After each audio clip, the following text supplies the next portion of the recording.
ngir gën a mën a fàggandiku ci feebar bi ñu naan coronavirus kii di gouverneur adjoint bi ñu dénk lépp lu jëm ci wàllu affaire administrative di Cheikh Ndiaye ñaax na ñi nga xam ni ñoom ñooy kilifa diine yi ci seeni waxtaan nañu fexe nag ba gën a ñaax askan wi ñu toppatoo cet ñi nga xam ni nag ñoo fare ci wàllu wér-gu-yaram ñoom itam danañu def seen liggéey na mu waree. sëriñ bi kilifa yi wax nañu ne également jataay yu mel nii nañ ciy mën a waxtaanee li nga xamante ne nii moo di actualité dañu gis ne fi mu toll daanaka jamono daa xaw a yëngu yi mu yëngu mën nañ ci gis ay anam yoo xamante ni yëngum wàllum sécurité la wala yëngum wàllum santé.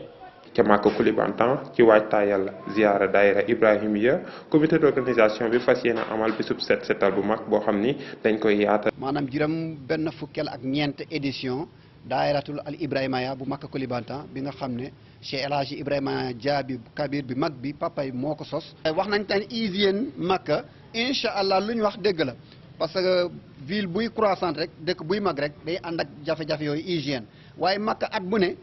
xale Màkka yi ñoo jóg set setal xëy na dañ siy jógaat waaye nag laaj nañ dimbal parce que ay camion ay kii loolu mairie moo ñu mën a dimbale parce que lu toll ni Màkka soo defee set setal amoo lu koy transporter ba tey jafe-jafe la. fii ci Tambacounda ci bis bi ñu doon amal journée des xasida ñi nga xam ni ñoom ñooy communauté mouride daal dinañu wàccee kaamil lu toll ci ñaar fukki juróom-ñetti yoon Serigne Cheikh Fall Mbawor ak imam Bamballa Mbacke daal di yëkkati ay kàddu ci feebar bi ñu naan coronavirus. ñaax nañu askan wi nañu delloo seen xel ci borom bi subhaanahu wa taala ñaax nañu askan wi nañu delloo seen xel ci borom bi subhaanahu wa taala ndaxte loolu rek moo leen mën a muccal ci lenn ci ay gàllankoor ak ay musiba mbàbb kumba yoo xam ni saa su ne dafay wàcc